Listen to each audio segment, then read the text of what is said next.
Well, a proposed state tax increase isn't a surprise if you were watching last week's Fox Chicago Sunday.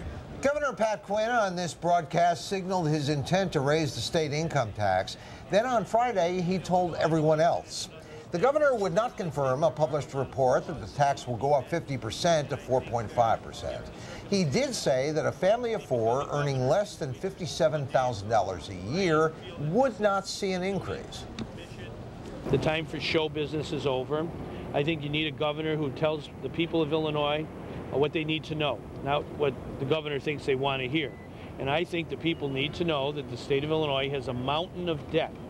I inherited that debt. I didn't create the debt. It's owed to employers all over this state. I do not want to see businesses and hospitals and many others laying off more of my neighbors and more of the people of Illinois because the state of Illinois is not paying its bills. But already Republicans are warning a tax hike in the midst of a recession would be economic suicide. One of those Republicans is State Senator Matt Murphy of Palatine. He joins us this morning. Matt, thanks for coming in. Thanks for having me. So isn't the governor doing the politically courageous thing here by admitting that there's no way you can get out of this mess without raising taxes? You just can't cut your way out of this mess, he's saying. I disagree with him. I think he is trying to do what he thinks is right. I just personally think he's wrong. If you raise taxes in this environment, you will cost more Illinoisans their job. The governor said he's worried about his neighbors getting laid off. We've had one of the worst jobs records in this state for a long, long time. Doing everything we've done for years, but only layering a large tax increase on top of it, borders on the definition of insanity and is going to cost more Illinoisans their jobs. But Matt, what alternative does the governor have, really? What are you guys offering on the other side of the aisle that would balance this off in some way? Well, and you talk about political courage and the cuts that we're proposing, we've got to cut to balance.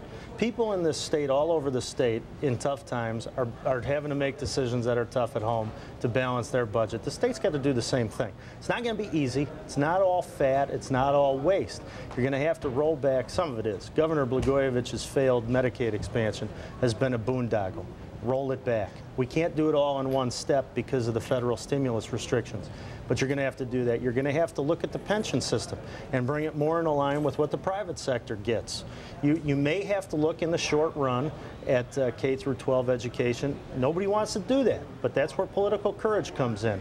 And if it's politically courageous to take more money from taxpayers, it better be politically courageous to look at tough cuts. What are we talking about across the board here? Last week, another lawmaker suggested anywhere from 4 to 14%.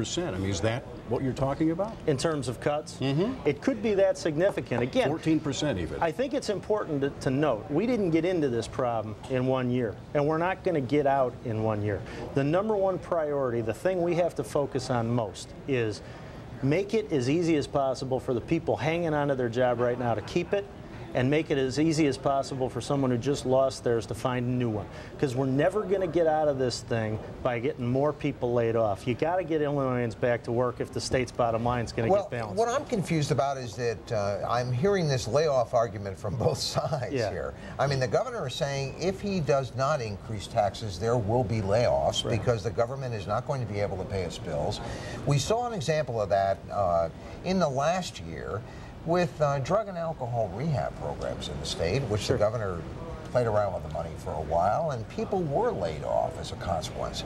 There are medical providers that I have met in the city of Chicago who tell me they haven't been paid by the state in more than 6 months. I mean, how long, you talk about cutting things, Matt, but I mean, how long can this really go on? Well, that's what I say.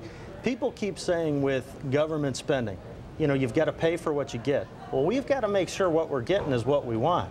You know, with what the Governor Blagojevich did to Medicaid, a lot of the problem with those people not getting paid were expansions that he put in that frankly don't make any sense. It's a poor and disabled program. He extended it to the upper middle class. It's unsustainable. Senator, you're talking about a state here that has a structural deficit of $3 to $4 billion a year. $3 to $4 billion a year in negotiated contracts, in increases that have been negotiated in the out years. In order to make significant cuts, you have to cut $9 or $10 billion. And I have never met anyone in Springfield who really believes that's conceivable. I can tell you, I am our Senate Republican budgeteer. We can bring this budget into line without raising taxes. And frankly, we have to. Because if you're going to raise taxes, you're going to cost more people their job, and then they're not taxpayers anymore. Now they're costing the state rather than paying the state. In terms of people losing their job because the state doesn't pay its bills, jobs tied to the state are far less in number than jobs created by the private sector.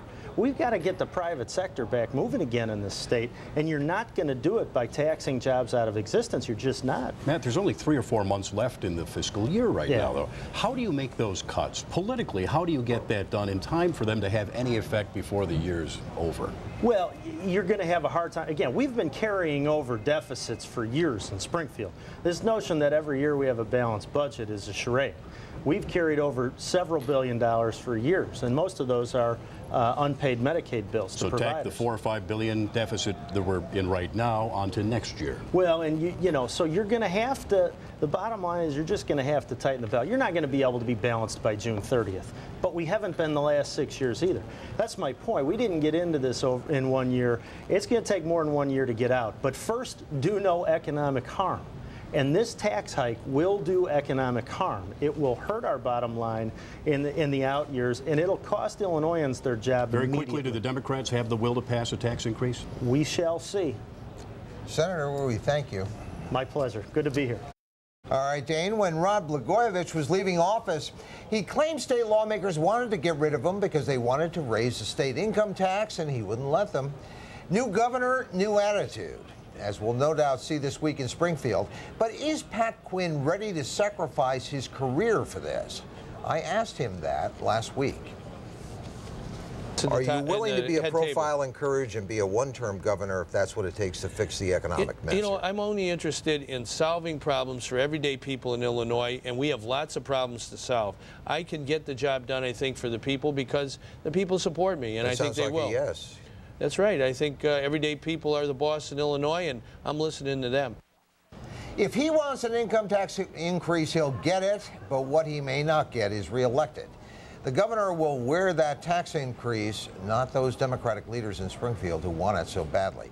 Now, having said that, Dane, I mean, the question becomes, could this governor get reelected if a tax increase passes? Is he a viable candidate if he pushes for this? I think he may still be, and I think he has a point about keeping the support of many people in this state if it exempts from the increase people with incomes of less than $57,000 a year, which would be a majority of the state. And he's got to figure out a way to sell this in which he does not look as though he's doing something. He doesn't want to be a tax and spend Democrat. He has to sell the necessity of this. If he raises taxes and also cuts spending, he's got a better chance.